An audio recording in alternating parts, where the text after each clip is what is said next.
Y eso es lo que nos va a mostrar, nos va a gritar hoy el texto. Y vamos a ver Hechos capítulo 14 completo, desde el verso 1 al 28. Tenemos una tarea titánica el día de hoy, pero va a ser maravillosa esta historia, porque ellos van a continuar predicando el evangelio en su primer viaje misionero, pero la adversidad estará a la orden del día. Por eso oremos al Señor hoy para que el Señor nos hable a través de su bendita palabra.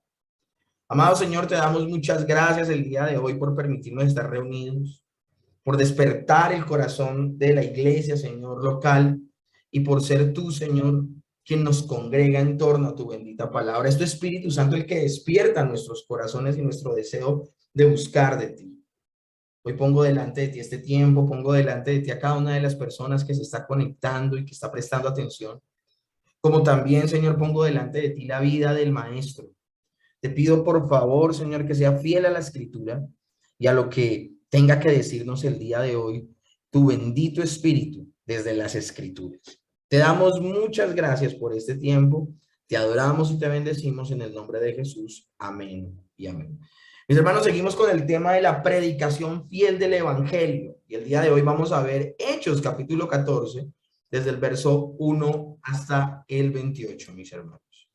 La semana inmediatamente anterior quedamos en este texto, pero los judíos instigaron a mujeres piadosas y distinguidas y a los principales de la ciudad y levantaron persecución contra Pablo y Bernabé y los expulsaron de sus límites. Hemos hablado cómo el apóstol Pablo y Bernabé han llevado el evangelio a varias ciudades, pero a ciudad que llegaban y predicaban, era impactada esa ciudad por el evangelio y se empezaban a convertir personas.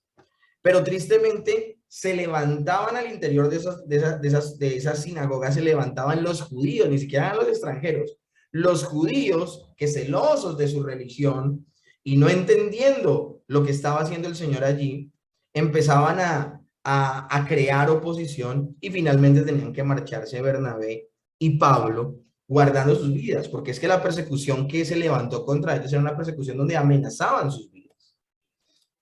En particular, mis hermanos, ellos van a salir en esta oportunidad desde donde estaban, desde donde se encontraban, a Iconio. Ellos continuaron allí su trabajo en Iconio. ¿Y por qué?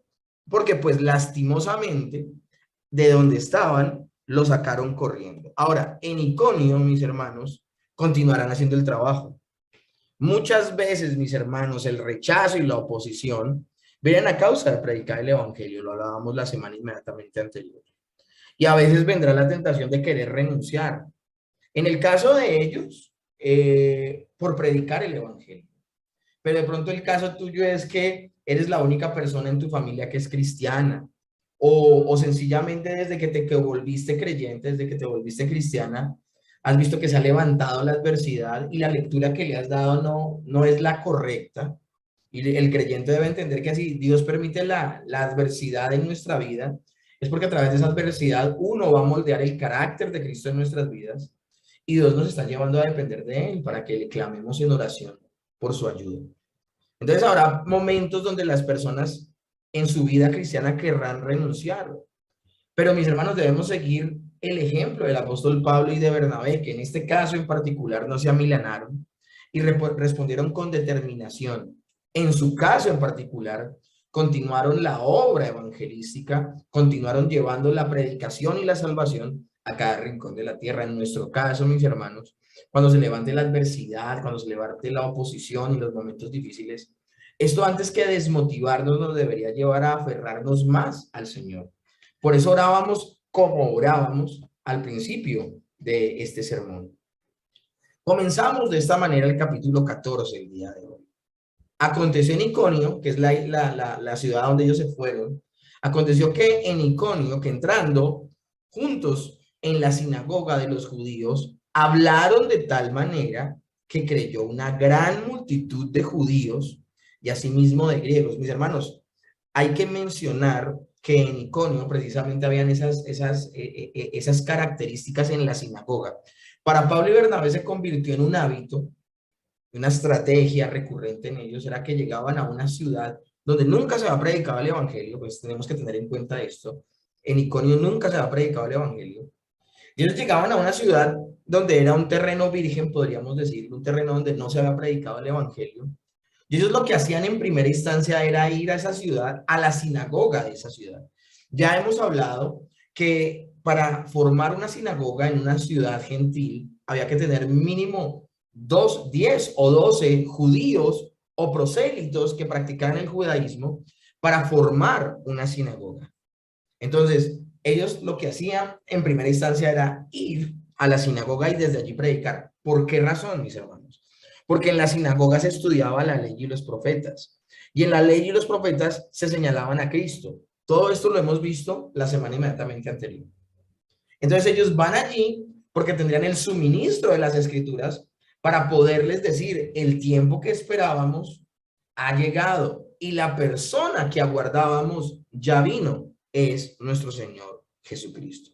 Entonces ellos haciendo esa labor en Iconio, hablando con denuedo, que esa palabra va a ser importantísima en la clase del día de hoy, en el sermón del día de hoy. Dice la escritura en el verso 1, solo comenzando, o sea, tomó solamente un versículo. Aconteció en Iconio que entrando juntos en la sinagoga de los judíos y hablaron de tal manera que creyó una gran multitud de judíos y asimismo de griegos. Esto es impresionante, mis hermanos. La gente se empieza a convencer de lo que está haciendo el Señor. Pero miren lo que ocurre. Esto es un comportamiento sistemático.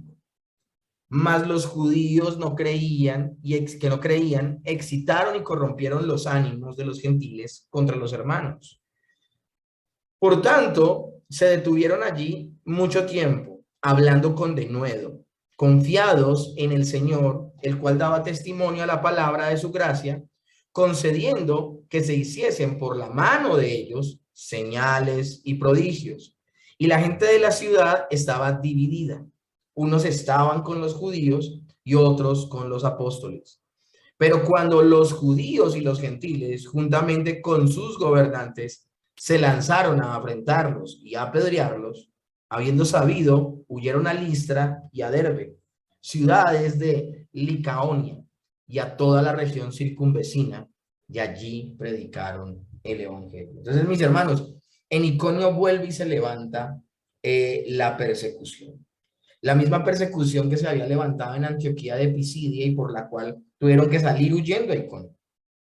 Lo tremendo del asunto, mis hermanos, es que hemos visto que así como ellos llegaban a cada lugar y la gente se convertía, también llegaban a cada lugar y se levantaban personas impías, podemos decirlo, y empezaban a sembrar los ánimos en contra de ellos. Ahora, el texto que acabo de leer dice que la gente de la ciudad de Iconio estaba dividida, unos con los judíos y otros con los apóstoles. Aquí yo quiero hacer una aclaración, porque aquí está llamando apóstoles tanto a Bernabé como a Pablo, pero es que aquí está usando la palabra etimológicamente como era en un inicio su uso. Y es importante tener esto en cuenta. Acuérdense que la palabra apóstol tiene dos usos en la Biblia. Primero, un uso general que significa enviado. Y otro uso particular refiriéndose a los 12 apóstoles y a Pablo. El uso que se está dando en este texto es el uso general. Ellos habían sido enviados y lo que está diciendo Lucas en este texto es la gente de la ciudad estaba dividida. Unos estaban con los judíos, es decir, con los que se levantaron en contra del evangelio, y otros estaban con los apóstoles, es decir, con Bernabé y Pablo. Eso es importante tenerlo en cuenta. Ahora, este texto nos está presentando mucha información, información que me gustaría verla paso a paso. En particular y en términos generales, la oposición y persecución contra Pablo y Bernabé en Iconio los va a forzar a irse a Listra. Pero antes de que esto ocurra, quiero hablarles de lo que está sucediendo, mis hermanos. A mí me han hablado mucho acerca de lo que es la guerra espiritual. La guerra espiritual. Entonces, a veces vemos a gente en iglesias protestantes que piensan que la guerra espiritual es zapatear o gritarle a un ente invisible y decir, vete, te ato, te encadeno, te echo fuera. A veces pensamos que ese es el gran conflicto espiritual y la manera de manifestarse. Pero mis hermanos, la escritura dice en 1 Corintios 10 que las armas de nuestra milicia no son carnales, sino poderosas en Dios para la destrucción de fortalezas, derribando todo argumento y toda altivez que se levanta en contra del conocimiento de Dios y llevando cautivo todo pensamiento a la obediencia en Cristo Jesús. Palabras más, palabras menos, la verdadera guerra espiritual es una guerra mental, es una guerra de argumentos, es una guerra de cuál argumento prevalece en la mente de una persona. Yo soy mucho, si ustedes se han dado cuenta de mis predicaciones, yo soy de poner muchos ejemplos desde las películas. Ya hay una película que se llama El Origen, donde en esa película tienen la misión de sembrarle una idea a una persona para que acabe con una empresa. Es una guerra informática, es una guerra de grandes industrias. Y la película lo que plantea es que este grupo de personas se van a meter en la mente de una persona y la idea es ponerle una idea en la cabeza que nunca la vaya a sacar de ahí. Eso se le conoce como un argumento. Ahora, llamándole la atención con la película, quiero hablarles de lo que sucede en realidad en la vida de las personas. Las vidas de las personas están regidas por lo que ellos piensan. O sea, tú lo que haces no lo haces porque sí. Tú lo que haces lo haces porque es un firme pensamiento en tu ser. La Biblia lo llama la mente, pero también la Biblia lo habla como el corazón. Y hablemos de que es la suma, cuando la Biblia habla del corazón de las personas, es la suma de sus pensamientos, sus emociones y su voluntad. Una persona lo que hace es la evidencia de lo que siente y de lo que piensa. Y entonces cuando hablamos de un conflicto espiritual, cuando hablamos de un conflicto, una guerra espiritual, es la guerra entre qué argumento es más fuerte en las personas. Allá afuera las personas, mis hermanos, allá afuera me refiero en el mundo, las personas tienen un argumento y es que están bien con la manera en que viven. Pero viene el evangelio y presenta un argumento diferente, un argumento donde les dice, no, tú vives en pecado. Y esa vida en pecado te va a condenar y te vas a perder eternamente. La cuestión y la pregunta aquí, ¿cuál es? La pregunta es, ¿cuál argumento va a ser el más fuerte? La Biblia dice que el evangelio es poder de Dios para salvación. Y yo creo eso. Y yo por eso predico con la vehemencia que predico. Y predico con todo mi corazón creyendo lo que predico. ¿Por qué? Porque yo creo que lo que dice la bendita palabra de Dios es verdad. Y por eso en mi vida es el mayor argumento. La palabra de Dios en mi vida es el mayor argumento. Pero hay personas en este mismo momento que los argumentos a través de los cuales rige su vida son una mentira. Pero ellos creen que son verdad.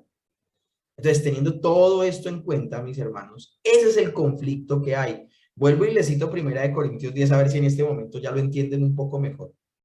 Las armas de nuestra milicia no son carnales, sino poderosos en Dios.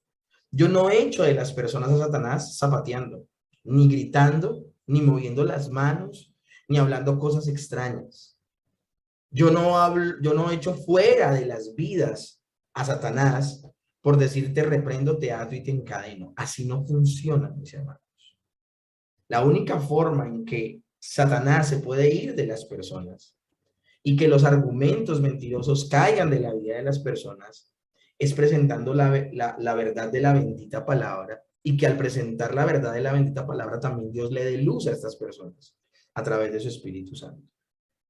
Lo tremendo del asunto es que quiero leerles cómo se suscita este conflicto. Hechos 4:31, esto ya lo leímos. Esto sucede cuando Pedro predica y fue la misma respuesta. Hubo gente que creyó, hubo gente que no creyó, hubo gente que amó a Pedro por lo que predicó y hubo gente que odió hasta la médula a Pedro por lo que predicó. Dice así el texto.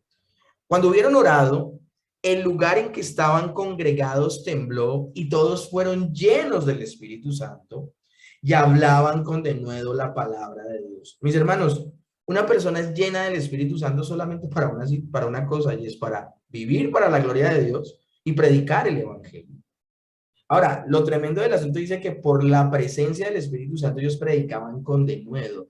Y esta palabra es importante porque denuedo significa valentía, valor, osadía, pero también efectividad.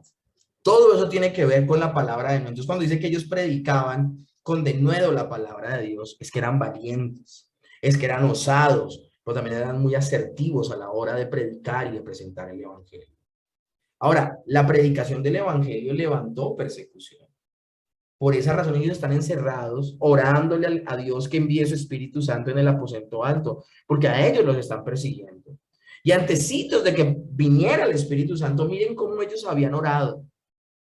Verso 29 del mismo capítulo 4. Y ahora, Señor, mira sus amenazas y concede a tus siervos que con todo de nuevo hablen tu palabra. Entonces, mis hermanos, esto es impresionante lo que está sucediendo. Lo que está sucediendo, mis hermanos, es que Dios ha capacitado a Bernabé y a Pablo para predicar el evangelio. Ellos están predicando el evangelio y las personas al escuchar el evangelio y al ser abiertos sus ojos, su entendimiento, al venir la presencia del Espíritu Santo en sus vidas, ellos cambian los argumentos a través de los cuales han regido su vida siempre. Entonces, ellos lo que están haciendo es que se están convirtiendo. Esa es la verdadera guerra espiritual, mis hermanos. La verdadera guerra espiritual es que el Señor pase de las tinieblas a su luz admirable a personas que antes andaban viviendo una vida disoluta. Primera de Tesalonicenses 2, verso 2, dice algo que nos va a dar también una señal acerca de este conflicto, cómo Dios respalda a la iglesia al predicar la palabra, pero que las personas se conviertan, van a conmover tanto los cimientos del infierno, que el mismo infierno va a hacer que se levanten, así como Dios está levantando hombres y mujeres creyentes para su gloria, también va a levantar Satanás personas que se opongan a la predicación del evangelio. Primera Tesalonicenses 2 dice, pues habiendo antes padecido y sido ultrajados en Filipos, como sabéis, tuvimos denuedo de nuestro Dios para anunciaros el evangelio de Dios en medio de gran oposición. Mis hermanos, la constante siempre va a ser que el evangelio se va a predicar en medio de gran oposición. La Biblia, hay un texto en la Biblia que ha sido muy mal interpretado. Un texto que dice, el reino de los cielos sufre violencia y los violentos lo arrebatan. Entonces, alguien leyó ese texto, un pastor en Estados Unidos leyó ese texto y él hacía iglesias y casas en África y allá había mucha violencia. Y él, para defender las casas y las iglesias que estaba construyendo con aportes que daban en Estados Unidos, él empezó a darse bala con esa gente. Y el texto que él usaba era ese: las armas de nuestra, el reino de los cielos sufre violencia y los violentos lo arrebatan. Pero mis hermanos, esto va en contra, hasta hicieron una película de esto, que se llama El hombre metralleta o algo así, y habla de ese pastor. Ahora, es una película muy inspiradora, pero lastimosamente a veces sacamos los textos de contexto. Nosotros no estamos siendo invitados a ser violentos. De hecho, la única violencia que deberíamos tener nosotros como creyentes es la violencia de predicar el evangelio. Y me hago entender. No es que lo hagan los gritos y tratando mal a las personas, no. El reino de los cielos sufre violencia y los violentos lo arrebatan. Quiere decir muchas cosas. Por ejemplo, una de ellas es que la única manera que avance el reino de los cielos será en medio de que la violencia toque y hasta mate a muchos creyentes. Eso es lo que significa ese texto. Si ustedes se dan cuenta, Juan el Bautista cumplió su misión, pero ¿a costo de qué? De que le bajaron la cabeza. Cada uno de los 12 apóstoles, a excepción de Juan, dieron sus vidas por la predicación del evangelio. Y al día de hoy no va a ser diferente, mis hermanos. De pronto los circos romanos al día de hoy no están llenos de leones, pero tú tendrás que defender tu fe delante de tus amigos, delante de tu profesor, delante de tus familiares. Tal vez no te quiten la cabeza de sobre tu cuello, pero sí te decapiten a nivel social. De pronto sí te aíslen, de pronto sí te aparten, de pronto te vean como mojigato o como una persona que no encaja muy bien en los valores sociales que al día de hoy el mundo exige y demanda. Nos van a tratar de intolerantes. Es en medio de esa violencia que sufre el creyente que el evangelio avanza, mis hermanos. En medio de gran oposición, el evangelio será predicado. Y allí nosotros no nos debemos amilanar y debemos predicar con violencia. ¿Qué significa eso? Que nosotros no nos debemos avergonzar del evangelio. No debemos avergonzar de quién, no nos debemos avergonzar de quiénes somos. Somos creyentes, somos hijos de Dios y con nuestras vidas, pero también con nuestras bocas debemos predicar el evangelio. Ese es el verdadero conflicto. Esa es la verdadera guerra espiritual. No hay mayor logro en medio de la guerra espiritual que predicarle a las personas el evangelio y que las personas se empiecen a convertir. Hay un chiste que dice de que hay unos demonios que se presentan delante de Satanás como diciéndoles los logros que han tenido ese día para el reino de las tinieblas. Y se presenta el primer demonio y le dice: oh, grandísimo Satanás, logré que todo un bus de cristianos se fuera por un barranco y todos murieron. Y Satanás le dice: oh, estúpido, todos se fueron al cielo. No hiciste nada por el reino de las tinieblas. Pero luego se presenta uno y dice: yo logré algo el día de hoy. Logré que esa persona que decía ser cristiana y que dejara de ser creyente, dudara de su fe y diera un paso atrás. Y Satanás felicita a este demonio. Porque la real, y el chiste se los cuento, el comentario se los cuento, es porque la real batalla que tenemos aquí es una batalla de argumentos, mis hermanos. Hay personas, mis hermanos, en su corazón que creen que nacieron homosexuales. Y ellos creen en su corazón eso, o sea, lo creen con todo su ser. Nadie va a cambiar esa idea de sus mentes y de sus corazones, sino solo el Señor Jesucristo. Hay personas que creen con todo su corazón que están portándose bien, que son moralmente buenos y que no han hecho nada malo y que por eso se merecen el cielo. Ustedes saben que ese tipo de personas, mis hermanos, se van a ir al infierno. Solo es el evangelio, solo es la predicación de la bendita palabra que podrá hacer que ellos cambien de opinión. Por eso el apóstol Pablo, lo veíamos semanas atrás, él decía: yo no vine a ustedes con vana palabrería, sino con demostración de espíritu y de fe. Hablando de que los argumentos que él le presentaba a las personas cuando predicaban eran los argumentos de la bendita palabra de Dios, no argumentos que salían de su propio corazón. Pero es tan peligroso, mis hermanos, cuando se levanta un predicador a predicar lo que a él le parece. Mis hermanos, lo que a él le parece no es la palabra de Dios. Y eso nunca convertirá a las personas, nunca derribará los argumentos que los tienen apresados. Por eso vuelvo y les cito: las armas de nuestra milicia no son carnales, sino poderosas en Dios para la destrucción de fortalezas. Hay argumentos tan fuertes en la mente de las personas que se han levantado severos castillos y ellos no van a cambiar fácilmente de manera de pensar. Las armas de nuestra milicia no son carnales, sino poderosas en Dios para la destrucción de fortalezas, derribando todo argumento y toda altivez que se levante en contra del conocimiento de Dios y llevando todo pensamiento cautivo a la obediencia en Cristo Jesús. Eso es lo que hace la bendita palabra. La bendita palabra convence a las personas y las personas sencillamente no pueden hacer más que alinear su vida a la verdad de la bendita palabra de Dios. Esto es maravilloso y esto es lo que sucede. Ahora, lo tremendo del asunto es que una parte de este texto nos habla de que no solamente a través de la predicación, sino que a través de los milagros fueron llamadas la atención de las personas que veían el ministerio de Pablo y Bernabé. Dice: más los judíos que no creían, excitaron y corrompieron los ánimos de los gentiles contra los hermanos.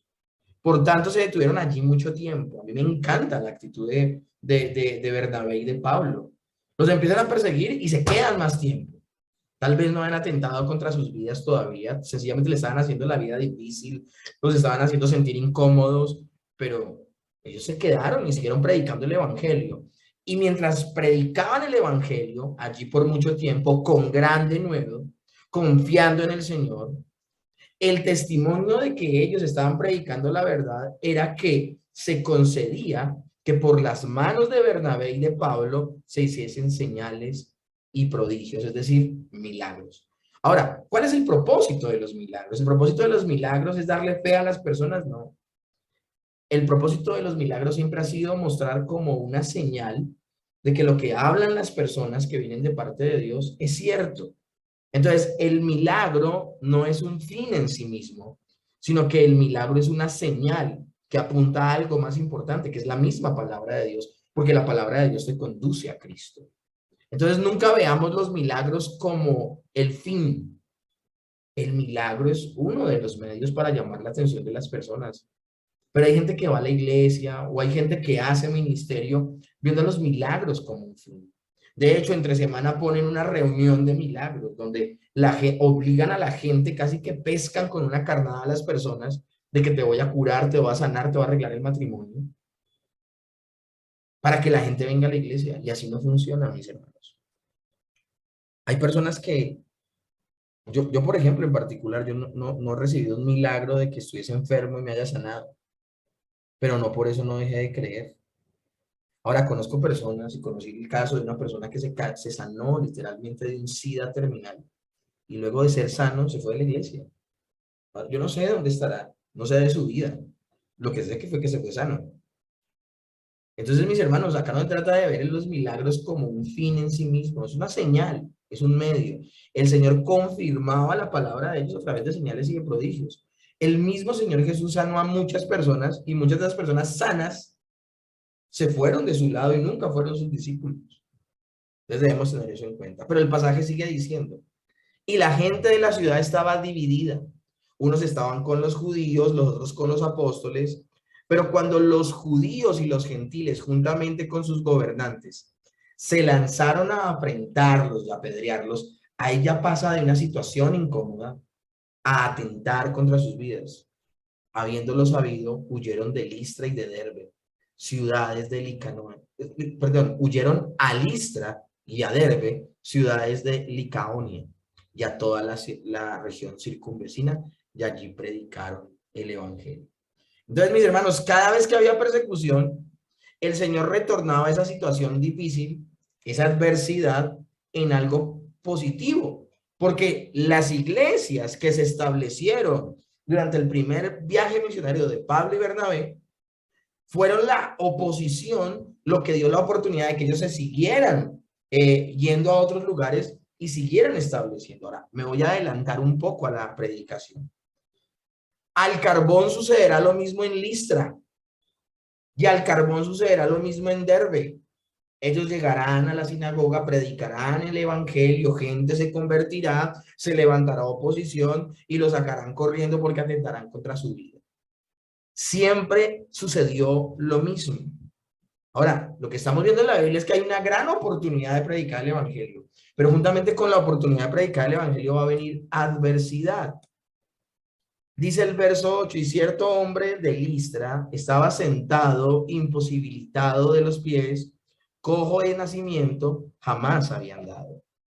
Este oyó hablar a Pablo, el cual, fijando en él sus ojos y viendo que tenía fe para ser sanado, dijo a gran voz, levántate derecho sobre tus pies, y él saltó y anduvo. O sea, esto es impresionante, mis hermanos. Un cojo se queda escuchando a Pablo, pero Pablo se da cuenta que lo está escuchando de una forma distinta. O sea, este oyó hablar a Pablo, dice el texto, el cual, o sea, Pablo, al ver que lo está oyendo, fijando en él sus ojos, vio que tenía fe para ser sanado. Ahora, cuando todo esto sucede, la gente, visto lo que Pablo había hecho, alzó la voz diciendo en lengua licaónica. Y aquí yo hago un alto en la lectura. Por aquí nos vamos a dar cuenta cómo a los milagros, a las señales y a los prodigios se les puede dar una lectura incorrecta. Miren que las señales y los prodigios solo buscan ser eso, una señal para corroborar el evangelio. Pero si la gente malinterpreta el milagro y le da otra connotación al milagro, por ejemplo, los milagros que son señales los vuelven un fin en sí mismos, ya la motivación de escuchar el evangelio no es sana, no es correcta. En este caso, Pablo sana a este cojo y la gente muy llena de su cultura, de su religión, de su paganismo, le da una lectura incorrecta a este milagro. Entonces la gente, visto lo que Pablo había hecho, alzó la voz diciendo en lengua licaónica: dioses bajo la semejanza de hombres han descendido a nosotros. Y a Bernabé llamaron Júpiter y a Pablo Mercurio, porque este era el que llevaba la palabra. Y el sacerdote de Júpiter, cuyo templo estaba frente a la ciudad, trajo toros y guirnaldas delante de las puertas, y juntamente con la muchedumbre querían ofrecer sacrificios. ¿Ustedes están entendiendo lo que está sucediendo aquí? Ellos querían adorar a Pablo y a Bernabé. Le están dando una lectura completamente incorrecta a lo que está sucediendo allí. Ahora, yo quiero hacer aquí un alto en el camino. Esto sucede a diario en muchos lugares que dicen ser iglesias de Cristo, donde se levantan personas y donde desde las escrituras empiezan a hacer cosas, y la gente, al ver lo grandioso que hacen estas personas, se sienten tentadas a adorarles. Ustedes van a darse cuenta aquí en el texto que Pedro y Bernabé van a detener a como de lugar a estas personas para que no hagan esto. Pero allá afuera hay miles de falsos maestros, de falsos predicadores, de falsos siervos de Dios, que cuando la gente es seducida a quererlos adorar, no los detienen. Y esto es muy importante que lo tengamos en cuenta, mis hermanos. A la iglesia viene gente con argumentos incorrectos, con relaciones insanas con el liderazgo eclesiástico. Y ellos van a darle lecturas incorrectas aún a lo que escuchen y aún a lo que vean de verdaderos siervos de Dios. Y es el verdadero siervo de Dios el que debe centrar a las personas y decirles: esto está bien y esto está mal, y no aplaudir la herejía. La gente viene con un cúmulo de cosas incorrectas en su corazón. La gente viene con un cúmulo de adoraciones falsas y paganas en su corazón. Y el siervo de Dios, el predicador, el pastor, el maestro, debe ceñir la adoración a lo que dice la Escritura. Lo que está sucediendo aquí es impresionante, mis hermanos. ¿Qué van a hacer Pablo y Bernabé ante esto? Hasta les trajeron bueyes y les iban a sacrificar bueyes en su nombre. Eso es lo que iba a pasar allí donde están ellos, en Listra. Entonces, ¿qué va a suceder? Pues el apóstol Pablo va a detener esta situación. Mis hermanos, la raíz de la idolatría es tratar de convertir a la criatura en el creador. Eso es lo que están haciendo aquí los de Listra. Cuando lo oyeron los apóstoles Bernabé y Pablo, rasgaron sus ropas. O sea, para ellos fue delicadísimo lo que estaba sucediendo. Y es que aquí, mis hermanos, debo hacer una aclaración o una observación, hacer relevante algo. Ellos predicaron correctamente el evangelio. Y ellos, luego de predicar correctamente el evangelio, están haciendo sanidades producto del Espíritu Santo en sus vidas. No son ellos, es Dios a través de ellos.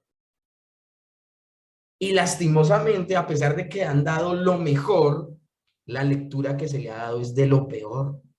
Por eso ellos rasgan sus vestidos y se lanzaron entre la multitud dando voces y diciendo: varones, ¿por qué hacéis esto? Nosotros también somos hombres semejantes a vosotros, que os anunciamos que de estas vanidades os convirtáis al Dios vivo, que hizo el cielo y la tierra, el mar y todo lo que en ellos hay. En las edades pasadas él ha dejado a todas las gentes andar en sus propios caminos. Si bien no se dejó a sí mismo sin testimonio, haciendo bien, dando lluvias del cielo y tiempos fructíferos, llenando de sustento y de alegría a nuestros corazones. Y diciendo estas cosas, difícilmente lograron impedir que la multitud les ofreciese sacrificio. Es decir, la gente estaba persuadida a esa falsa adoración. El apóstol Pablo fue categórico, mis hermanos. Yo me acuerdo una vez que en el seminario de teología llegó un grupo como de 15 personas a capacitarse. Y van a pagar su mensualidad mensual y bueno, su membresía y todo esto. Ellos trabajaban con una fundación y la señora que estaba en cabeza de ese grupo me empezó a decir, no, y aquí me hacen aportes de ropita para niños, yo aquí te tengo ropita para tus hijos y jugueticos para tus hijos, y no, mejor dicho, yo soy una sembradora, mejor dicho, compulsiva, o sea, vamos a bendecir a la iglesia porque ustedes bendicen nuestra vida. Pero era una señora que practicaba la profecía y supuestamente a ella Dios le hablaba y supuestamente ella escuchaba la voz así de ultratumba y todo ese tipo de cosas. Y en la primera clase que tuvimos del seminario, yo aclaraba de que Dios nos habla a través de la escritura, no con voz audible. Y ella no aguantó. Y en la sección de preguntas se desplayó. Y no, Dios sigue hablando, no sé qué, si sé más. Mis hermanos, por encima de todo está la verdad de la bendita palabra. Y más fácil se tuerce un riel que nosotros cambiemos nuestras convicciones. Así me prometen el cielo y la tierra. Yo no bien necesitado a veces, mis hermanos, pues no vamos a vender nuestros principios por eso. Aguantaron solo 2 clases de seminario y se terminaron yendo, diciendo que aquí Dios no hablaba en este lugar y que sencillamente Dios los estaba probando. Y se fueron. Que se vayan a otro lugar a sacrificar bueyes y a poner guirnaldas y a adorar a Júpiter y a Saturno. Porque aquí en este seminario, en esta iglesia, adoramos al Dios de las Escrituras. O sea, eso es lo que está pasando aquí con Pablo y Bernabé. Ellos, a como de lugar, van a evitar que esta gente le dé una lectura incorrecta a lo que ellos han predicado bien. ¿Por qué hacéis esto? Es lo que dicen. Y luego dicen, anunciamos el evangelio para que el Señor los salve de estas vanidades y se conviertan al Dios vivo. ¿De qué sirve toda esa parafernalia? Toda esa gente se va a perder.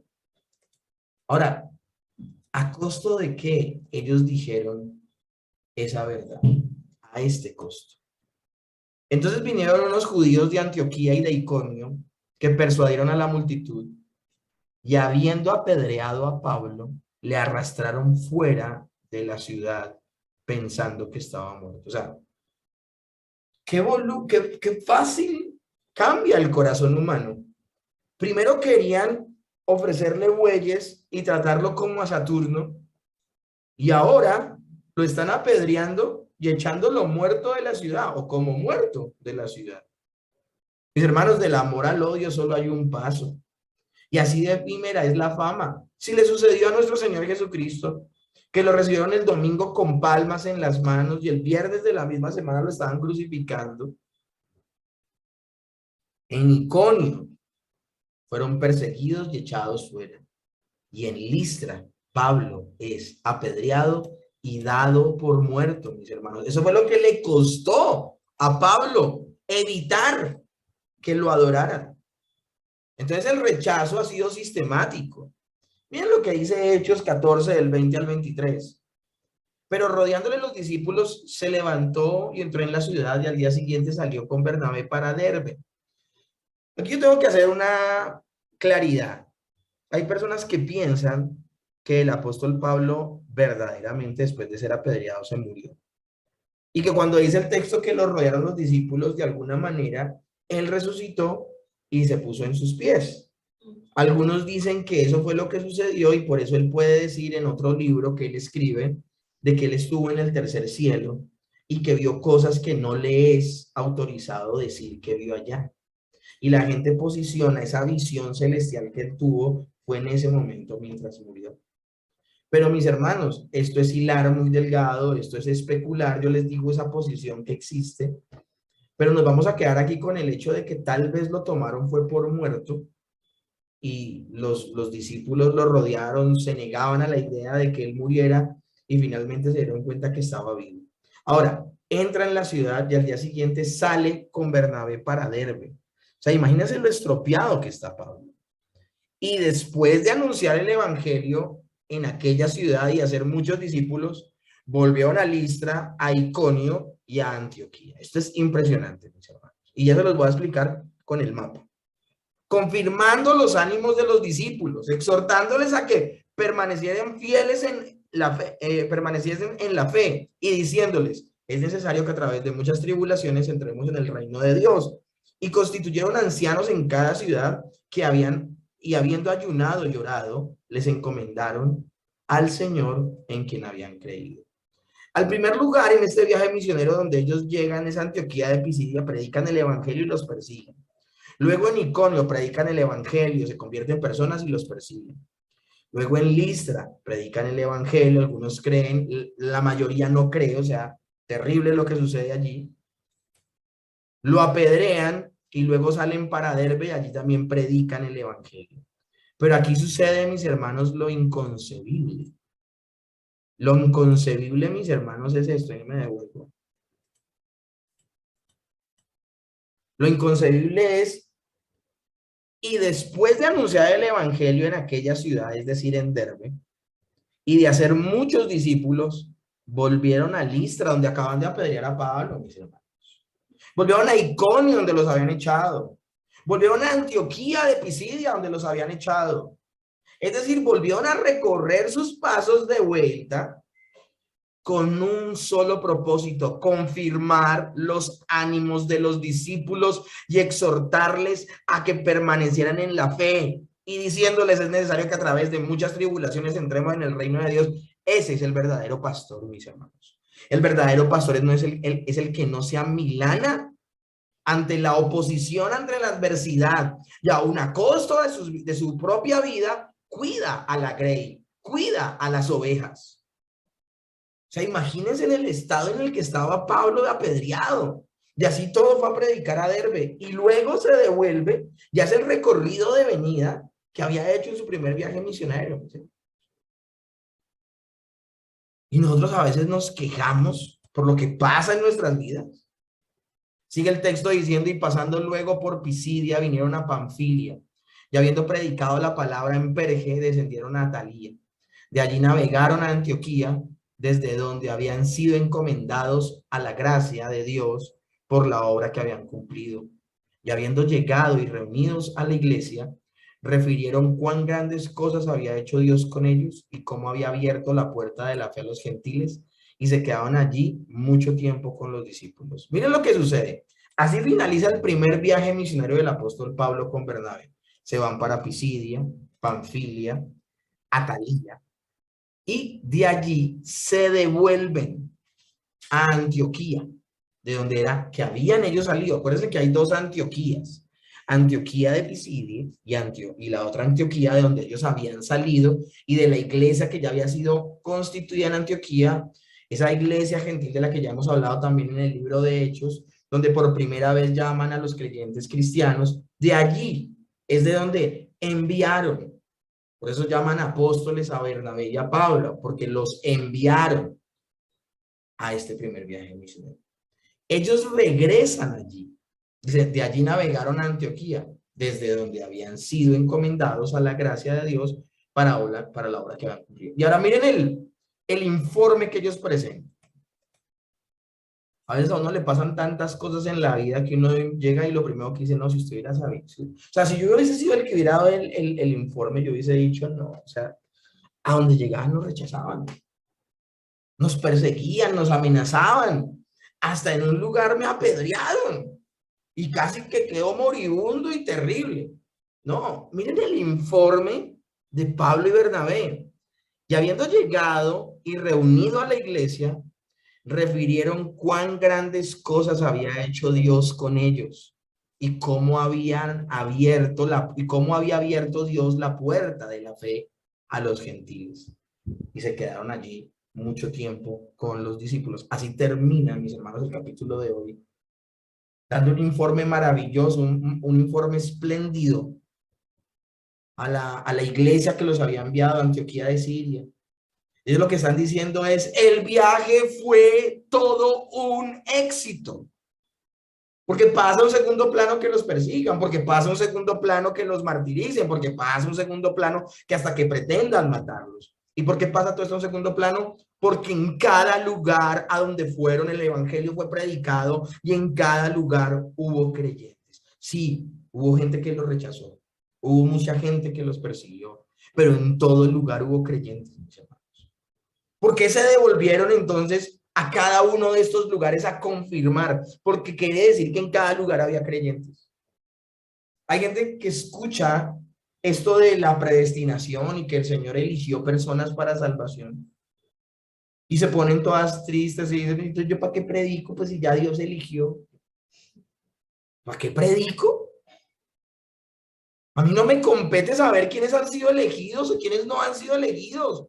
Será en el momento de la predicación, con pasión, con denuedo, con amor, ejerciendo el ministerio de la reconciliación, porque ese es el evangelio, mis hermanos. Decirle, rogarle a las personas que se reconcilien con Dios. Será en ese momento, cuando personas respondan positivamente, que nos daremos cuenta quiénes son los elegidos. Antes no, mis hermanos. Y esto es maravilloso, porque en cada lugar a donde iban, habían creyentes. ¿Me vas a decir tú a mí que en tu trabajo no hay potenciales creyentes? Vecinos tuyos, familiares, personas en tu mismo hogar. Mis hermanos, en todo lugar los hay. Lo único que nos falta hacer es abrir nuestra boca y predicar el evangelio, mis hermanos. Esto también hace parte de la predicación fiel del evangelio. Semanas atrás vimos el contenido de la predicación.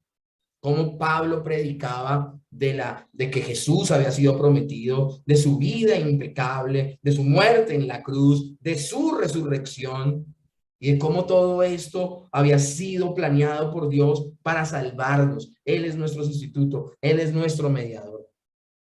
Pero ahora estamos viendo que la predicación fiel del evangelio demanda de nosotros denuedo, que solo viene producto de que el Espíritu Santo esté en nosotros. Pero ese denuedo va a traer valor, va a traer fidelidad a la palabra, pero también va a hacer que nosotros cuidemos realmente a las personas. El mundo se quiere devorar vivas a las personas. El mundo no quiere que la gente salga de esa condición. Satanás no quiere que las personas salgan de esa condición paupérrima y que dejen de pensar como piensan. Si queremos hacer verdadera guerra espiritual, mis hermanos, evangelicemos, prediquemos. Presentémosles a las personas el argumento de argumentos, que es la bendita palabra. Y la bendita palabra solo señala un lugar. La bendita palabra solo señala a nuestro Señor Jesucristo. Yo no sé ustedes, mis hermanos, pero a mí este estudio del libro de Hechos me emociona hasta la médula y me motiva a seguir predicando, mis hermanos. De pronto aquí hay personas que están escuchándonos el día de hoy y han estado batallando con argumentos en su mente. Permite que la bendita palabra del Señor sea la que cambie tu manera de pensar. Es la única forma de cambiar nuestra manera de pensar.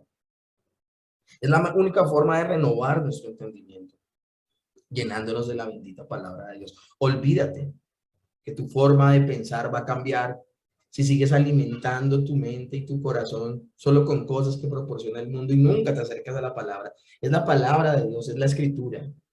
Es que acudas a ella a diario, lo que transformará tu vida y tu corazón. Y estoy hablando de creyentes. Ahora, si hay alguna persona que por primera vez nos está escuchando, te tengo noticias.